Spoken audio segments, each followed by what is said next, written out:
Բարև ձեզ, պատերազմը Արցախում օր 12-րդ մեր զինված ուժերը եւ կամավորները հրաշագործություններ են կատարում ռազմաճակատում։ Պատերազմին իրեն հասանելի եւ անհասանելի հնարավոր եւ անհնար մեթոդներով եւ միջոցներով մասնակցում է նաեւ Սփյուռքը, աշխարհասփյուռ հայությունը, այսօրերին ամենատարբեր ակցիաներ են տեղի ունենում աշխարհի տարբեր երկրներում, եվրոպական երկրներում, Միացյալ Նահանգներում։ Էդիտիվի հարցազրույցն է եթերում, ես հիմա զրուցելու եմ Միացյալ Նահանգների հետ կապի միջոցով, զրուցելու եմ լրագրող ANN Armenian News Network Production-ի հիմնադիր տնօրեն Արթուր Սահակյանի հետ։ Նախապես պիտի ձեր ներողամտությունը հայցեմ, քանի որ պարոն Սահակյանը հիմա գտնվում է ավտոերթի մեջ, ավտոերթի ընթացքում եւ հնարավոր է նաեւ տեխնիկական ինչ-որ խնդիրներ։ Բարև ձեզ, պարոն Սահակյան։ Բարև ձեզ, պարոն Կիրակոսյան։ Ես եմ ներողություն խնդրում նույնիսկ կասենք դուրս գալ մայրուղուց եւ պատասխանել ձեր հարցերին դրա ժամանակը պարզապես ֆիզիկապես չունենք, որովհետեւ դեռ 800 մայլ պիտի գնանք, որպեսզի հասնենք վաղը, այսինքն արդեն այսօր Վաշինգտոնում սպասվող հանրահավաքին մենք նույնիսկ մի քիչ ունում ենք։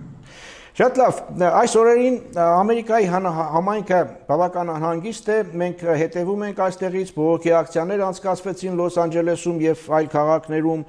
նաեւ բողոքի ակցիաների եւ Լոս Անջելեսի քաղաքապետարանում տեղի ունեցավ մամուլի ասուլիս եւ դրանից հետո որոշվեց անցկացնել արդեն այս ավտոերթը, որին դուք մասնակցում եք եւ շարժվում եք դեպի Վաշինգտոն։ Խնդրեմ մի փոքր ներկայացրեք այս ամբողջ պատմությունը, ինչ ակցիաներ էին եւ ինչու էր անհրաժեշտ կազմակերպել այս ավտոերթը։ Ուրեմն ակցիաները սկսել են հենց առաջին օրվանից եւ շարունակվում են գրեթե ամեն օր նույնիսկ միաժամանակ նույն ժամին տարբեր քաղաքներում, նույն քաղաքի տարբեր հատվածներում եւ այդպես շարունակ։ Նույնիսկ օրեր են լինում, որ ասենք ակցիաները բախվում են միմյանց եւ այսպես շարունակ։ Ինչ վերաբերվում է այս ակցիային, գիտեք, շատ լավ է Գլենդենում, հայաշատ քաղաքներում, ուրեմն մեծ խոշոր ակցիաներ անել, բայց դրանք իմ կարծիքով ավելի շատ բարոյական նշանակություն ունեն եւ այդ բարոյական հաղթանակների շարքից են գալիս են, խոսում ենք, պատմություն ենք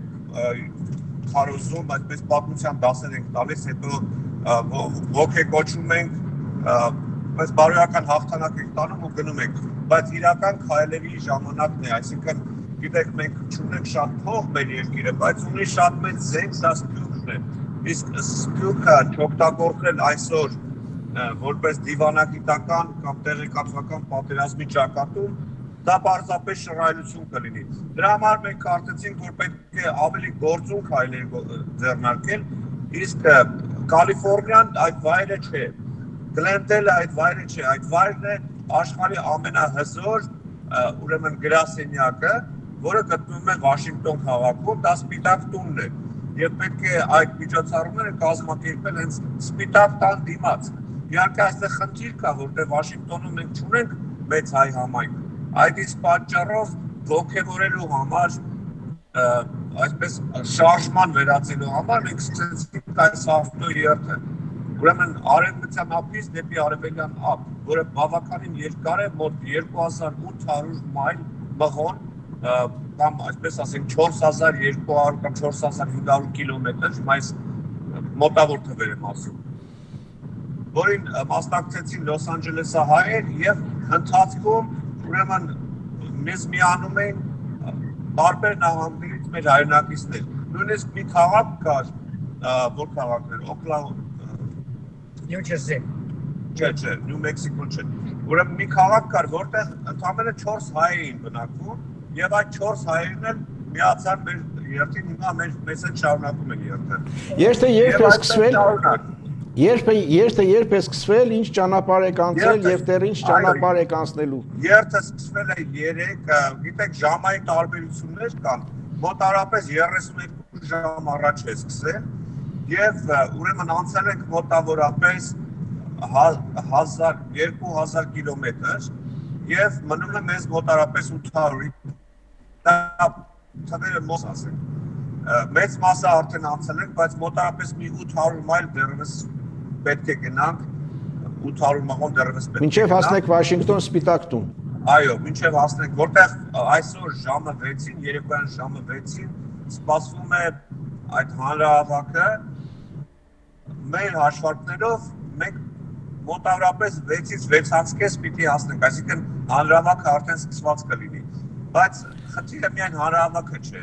դարձյալ, եթե միայն մենք գնանք հանրահավաք անենք և հետո վերադառնանք տուն, դա կլինի անիմաստ, իմ անձնական կարծիքն եմ ասում, որոշումը իհարկե այնտեղ կկայացվի, միասին կկայացնենք, բայց իմ անձնական կարծիքն այն է, որ հանրահավաքին պետք է հաջորդեն այլ ակցիաներ, մասնավորապես նստացույց, պետք է դրվեն պահանջներ, ուրեմն Սպիտակ տան և կոնգրեսի առջև։ Ես հենց դրան էի գալու, հանրահավաքը ինչ օրակարգ է ունենալու, ինչ նպատակ ունեք, ինչ պահանջներ ունեք։ Նախ եւ առաջ կանգնեցնել այն պատերազմը մեր կարծիքով ցեղասպանությունը, որը սանձազերծված է ուրեմն տերորիստ Թուրքիայի կողմից եւ որպես գործիքներ օգտագործում են Ադրբեջանը եւ ISIS-ը, տերորիստական կազմակերպությունները։ Նախ պետք է կանգնեցնել այդ պատերազմը, երկրորդ պետք է գործուն քայլեր ձեռնարկել ուրեմն պատժելու Թուրքիային եւ Ադրբեջանին սանկցիաների միջոցով, օգնություններից զրկելու միջոցով, ՆԱՏՕ-ից հեռացնելու միջոցով, մի խոսքով տարբեր ձևերով եւ երրորդ կարծում եմ, որ ժամանակն է, որ քանի որ Արցախի խորհրդարանը սկսել է այդ գործընթացը, դիմել է աշխարհի խորհրդարաններին ճանաչելու համար Արցախի անկախությունը, նաև երրորդը հենց այդ օրակարգը կարող է լինել, որ ոչ են ճանաչել Արցախի անկախությունը։ Եվ պետք է հետամուտ լինել այդ պահանջները դնելուց հետո պետք է նստել այնտեղ իմ կարծիքով եւ սպասել այնքան, մինչև կլինի արձագանք։ Ճանապարհին ամեն ինչ նորմալ։ Բայց միասին կքննարկենք եւ կորոշենք։ Ճանապարհին ամեն ինչ նորմալ է, հանգիստ է, որևէ խոչընդոտող հանգամանք չկա, իրավապանների հետ խնդիրներ չկան։ Որևիցե խնդիր չի առաջացել, շատ կարգ կանոն, գիտեք, հայ ժողովուրդը, հայերը կարգապահ ազգ են։ Օրինակ, այստեղ շատ են հանրահավաքներ լինում, միշտ ուղեկցվում են ջարդերով, ջարդուփշուրով, կարգազանցությամբ, ոստիկանությանը անհանգստություն պատճառելով, նույնիսկ բախումներով, ուրեմն այս վերջին 10 օրում ամեն օր հանրահավաքներ են տեղի ունենում քաղաքում, դուք չեք տեսնի, որ ոստիկանությունը այսպես ուշով հետևի այդ գործընթացներին, չկա այդպիսի բան, նույնը մեր ընթացքում մենք կազմակերպված եկանք արդեն մոտավորապես 2000 մղոն և որևիցե խնդիր չի առաջացել, շարքը այսպես իրար հետևից գնալով, հասցեները կազմակերպված մեկը մյուսի հետ կապով, եթե մեկի որ խնդիր կա, բոլորս միջապես արձագանքում ենք, շատ օպերատիվ շարժվում ենք դեպի առաջ։ Շատ են մեքենաները, քանի մեքենայով սկսեցիք, հիմա ինչքան եք։ Մոտավորապես 30 մեքենաներ սկսեցինք ուրեմն Գրենտելից եւ մեզ անընդհատ միանում են բոլոր նահանգներից, գրեթե բոլորը, որով անցնում ենք, մեզ մոտ են, այսպես ասենք, միանում են նոր մեքենաներ, նոր մարդիկ, բայց ասեմ, որ ահռելի հոսք կա Լոս Անջելեսից թռիչքով։ Ուրեմն 2 օր առաջ Լոս Անջելես, Վաշինգտոն, DC, ուրեմն երկկողմանի չվերթը արժեր $150 այդ օրվա համար, 5 շաբթի օրվա համար։ Այսօր դա արժե ուրեմն $1500։ Մոտավորապես պատկերացնում եք, սա ինչ է նշանակում, դա նշանակում է, որ բոլոր տոմսերը վաճառվել են եւ համոզված եմ, որ գնորդները հայեր են եւ բոլորը շտապում են այստեղ։ Ես ինչքան հասկանում եմ, դատելով եւ մեքենայի թվի եւ այլ ճանապարհով, օդային ճանապարհով հոսքը դեպի Վաշինգտոն բավական հզոր ազդեցիկ հանրահավաք է լինելու։ Այո, կարծում եմ այո եւ աննախադեպ, ասեմ որ Վաշինգտոնում երբևէ այդպես մեծ խոշոր հանրահավաք չի ստացվել, բացառությամբ մեկ դեպքի դա ուրեմն ցեղասպանության 100-ամյակի նվիրված միջոցառումն էր, որտեղ մոտավորապես 5000 մարդ է մասնակցել։ Մենք ակնկալում ենք առնվազն այդ թվախանակը, բայց կարող է լինել նաև այլ, ու գիտեք, նման միջոցառումը կազմակերպելու համար մեծ ջանքեր են գործադրել կառույցները հայկական, բայց այսօր շատ բան պետք չի կազմակերպել, ընդհանրապես նախաձեռնություն էր պետք, դա այս օրինակով եմ ասում ձեզ, այսօր այնպիսի իրավիճակ է, որ ընդհանրապես նախաձեռնություն է պետք եւ մեր ազգը կարողանում է ինքնակազմակերպվել։ Եվ բա տեսանք այս օրինակով, ընդհանրապես մենք նախաձեռնեցինք արշավը եւ ուրեմն զանգերի տեղատարած միջև հիմա զանգում են 3 օր շարունակ ես 3 օր չեմ քնել ասեմ ձեզ ու շատ թարմ եմ ստապեմ եւ մինչև Վաշինգտոն պատրաստվում եմ գնալ այդպես ուրեմն մինչև հիմա զանգում են եւ բոլորը իրենց պատրաստակամություն են հայտնում եթե չեն կարող գալ առաջարկում են օգնություն նույնիսկ ֆինանսական մենք իհարկե ասում ենք որ այդ ֆինանսները ավելի լավ է ուղարկեք Հայաստան հիմնադրամ Դե մինչև այս երթն էլ եւ այս ընթացքում էլ դրամահավաքություն կազմակերպվեց Այո, ամեն օր կազմակերպվում է, գրեթե շատ հետաքրքիր ձևերով է նույնիսկ կազմակերպվում։ Մի քանի օր առաջ Գլենդելում ուրեմն երիտասարդներ էին, փակել էին ճանապարհը եւ բոլորին ստիպում էին նվիրատվություն կատարել։ Ռիսկային չի։ Եվ մի քանի միլիոն դոլար են ավոք թե եթե չեմ սխալվում։ Ռիսկային չի ճանապարհները փակել։ Ճանապարհները փակելը խնդիր չէ, դա է ձեր հարցը։ Ասում եմ ռիսկային չի։ Ռիսկային կա այդպիսի բան, այսինքն շատերին դա դուր չի գա, բայց գիտեք դժգոհություններ չկային, քանի որ Գլենդելը հայաշատ քաղաք է, հիմնականում ասնողները հայեր էին, երբեմն այլ ազգիներ, բայց նրանք ըմբռնումով էին վերաբերում, բայց եթե դա անես մեկ այլ քաղաքում, բնականաբար շատ ռիսկային է։ Իսկ Գլենդելում փոքրինչ այլ է իրավիճակը։ Լավ, իսկ ընդհանրապես ինչ կարելի ասել Ղարաբաղյան հակամարտության եւ Ադրբեջանի կողմից անձազերծված իրավիճակի պատերազմի վերաբերյալ Միացյալ Նահանգների պաշտոնական դիրքորոշման մասին։ Տպավորություն կա, որ նախագահ Թրամփը կարծես մի փոքր ավելի пассив է կամ գոնե այնքան ակտիվ չէ, ինչքան Ֆրանսիայի նախագահը։ Այո, կա այդպիսի տպավորություն։ Դրա համար էլ այս ուրեմն երթը կազմակերպել են եւ հետագա քայլերն էլ հենց դրան են ուղղված, քանի որ կարծում ենք, որ նախագահ Թրամփը կարող է շատ ավելին անել, ավելին ասեմ, իմ կարծիքով նախագահ Թրամփը միակ մարդն է, միակ քաղաքական դեմքն է աշխարհում, որ կարող է ուրեմն կանգնեցնել այս պատերազմը։ Դրա համար մենք հայ համայնքի լծակները պետք է օգտագործենք, մանավանդ որ ընտրությունների տարի է, ընդհանրապես մեկ ամսից այստեղ տեղի ունենալու նախագահական ընտրություններ։ Կարծում եմ, որ Թրամփը չի ցանկանա, թեև հայկական ձայները այդքան շատ չեն եւ հիմնականում դեմոկրատ ուրեմն նահանգներից են, բայց այնուամենայնիվ ակնկալում ենք, որ նախագահ Թրամփը, որը իդեպ քրիստոնյաների նկատմամբ առանձնահատուկ վերաբերմունք ունի, պետք է որ ուրեմն այստեղ գոնե ինչ որ միջամտություն ցուցաբերի, որը կլինի արդարացի, իսկ արդարացի նշանակում է ուրեմն հայ ազգի օգտին։ Լավ։ Դուք ընտրությունների մասին խոսեցիք, այո, արդարության։ Դուք ընտրությունների մասին խոսեցիք սպասվող Միացյալ Նահանգներում, այս համատեքստում հետաքրքիր է նաև Ջո Բայդենի կրառումները, հայտարարությունները, այդ մասին ինչ կասեք։ Ես անկեղծ վերաբերմունք այդպես չեմ ասի դրական ոչ էլ բացական չունեմ Բայդենի մասին, քանի որ իմ կարծիքով Բայդենը ամեն ինչ խոստանում է, դա նա կլասիկ քաղաքական գործիչ է, թեև որոշակի առողջական խնդիրներ է նկատվում նրա մոտ, իսկ իր ռեկորդը խոսում է այլ բանի մասին, նույն այդ թուրքական լոբիստների հետ աշխատելու մասին, գիտեք, նա կլասիկ քաղաքական գործիչ է, այսօր կարող է խոստանալ ամեն ինչ եւ չանել ոչինչ։ Նույն Օբամայի հետ միասին նրանք խոստացան ճանաչել հայոց ցեղասպանությանը, խաբեցին։ Թրամփը երբեք չի խոստացել, սակայն իր հայտարարությունները ավելի հայանպաստ են եղել, քան Օբամային ու Բայդենին միասին վերցրած։ Այնպես որ նորմալ են վերաբերում, դա նախընտրական ընդհանրապես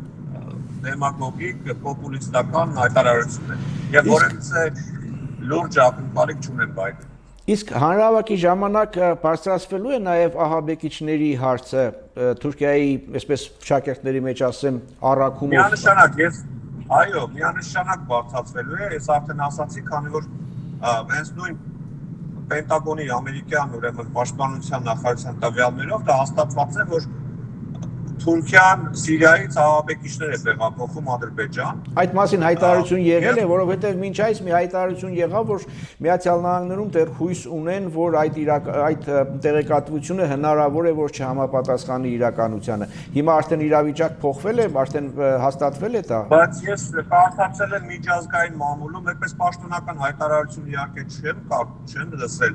բայց միջազգային մամուլում ուրեմն շրջանառվել է, որ Պենտագոնի տվյալներով, Ֆրանսիայի տվյալներով նույն Մակրոնը հայտարարեց, չէ՞, վերջերս, որ հաստատված են այդ ուրեմն հայտարարությունները, որ Թուրքիան Սիրիայի տարածքից ահաբեկիչներ է տեղափոխում Ադրբեջան, չէ՞, բայց չի հերքվել, դա նշանակում է, որ դա իրականություն է եւ նշանակում է, որ այսօր Թուրքիան, որը ՆԱՏՕ-ի անդամ է, նախ նատոական զենքն է կիրառում խաղաղ բնակչության դեմ, երկրորդ այդ գործին լծում է նաև ահաբեկչական կազմակերպության։ Բնականաբար այդ հարցը բարձրացվելու է, իդեպ ասեմ նաև իհարկե ոչ այսօր, բայց Իսրայելի հարցն ենք բարձրացրել մի քանի օր առաջ Հոլիվուդում, միշտ մեր հայրը խուսափում են Իսրայելի անվտանգությունից, ես անձամբ ելույթ ունեցա հանրավակում եւ ասացի, որ պետք է նաև Իսրայելի անուն տալ, որովհետեւ ստացվում է, որ Իսրայելը ուրեմն զինում է տերորիստներին։ Եթե այդպես չէ, ուրեմն թող չզինեն։ Մի խոսքով ժամանակն է, որ մենք իսկապես իրերը կոչենք իրենց անուններով եւ բացեիբաց ասենք ճշմարտությունը։ Այնպես որ այո, ահաբեկիչների թեման եւս շոշափվել է։ Դուք զենքի մասին խոսեցիք, Հայաստանում վարչապետը մեկ հայտարարություն արեց, թե Միացյալ Նահանգները պետք է առերեսվի եւ պարզաբանի, թե այդ ինչպես է, որ Թուրքիան օգտագործում է F-16-ը։ Այո, ես կարծում եմ ճիշտ է ասել վարչապետը, բայց կիսատ է ասել, եւ ես կարծում եմ, գիտեք, ես մի քանի օր առաջ նայում էի Ադրբեջանի կորուստները, թե ինչ կորուստներ է ունեցել Ադրբեջանը, եւ այնտեղ տեսա, ուրեմն ամենաշատ է դրոնների թեման է, չէ, անօթաչու սարքավորումներ, որոնք 3 տեսակի էին, իսրայելական, թուրքական եւ ադրբեջանական, մնացած բոլոր զինատեսակները, որոնց Ադրբեջանը կորուստներ է ունեցել, բոլորը ռուսական էին։ Ես կարծում եմ Ռուսաստանն էլ բացատրություն ունի տալու, թե ինչպես է ստացվում, որ զինվում են իրենց զենքը օգտագործում են տերորիստները ընդդեմ Հայաստանի հապտի անդամին։ Այսինքն կարծում եմ բոլոր երկրները, որոնք զենք են տալիս Ադրբեջանին, պետք է բացատրություն տան։ Շատ լավ, եւ փորձենք ամփոփել արդեն, ինչ ակնկալիքներ ունեք այս ավտոերթից, արդյունքների մասով, հանրահավաքից եւ առաջիկա ակցիաներից։ Մինիմում ակնկալիքս այն է, որ մաքսիմում ակնկալիքը այն է, որ բոլոր 3 պահանջները կբավարարվեն, բնականաբար դա պետք է լինի։ Մինիմում ակնկալիքս այն է, որ նախագահ Թրամփը շատ ավելի ակտիվ միջամտություն պետք է ունենա Արցախյան այսօրվա ստեղծված լայնամասշտաբ պատերազմական իրավիճակին եւ պարզապես կանխի պատերազմը, կանգնեցնի պատերազմը։ Սա այսպես մինիմում ակնկալիքս է, որովհետեւ դա կարող է։ Ձեզ միակ բանն է, որ կարող է։ Շատ լավ, ձեզ անփորձանք ճանապարհ եւ սպասենք հետագա իրադարձություններին։ Շնորհակալ եմ զրույցի համար։ Շնորհակալ եմ զրույցի առաջարկի համար, շնորհակալություն։ Այսքանը Սայեդի TV հարցազրույցներ, ես զրուցում էի լրագրող ANN Armenian News Network Production-ի հիմնադիր տնօրեն Արթուր Սահակյանի հետ, ով այս պահին մասնակցում էր Լոս Անջելեսից դեպի Վաշինգտոն ավտոերթին։ Ամուր եղեք, լավ մնացեք, հաղթելու ենք։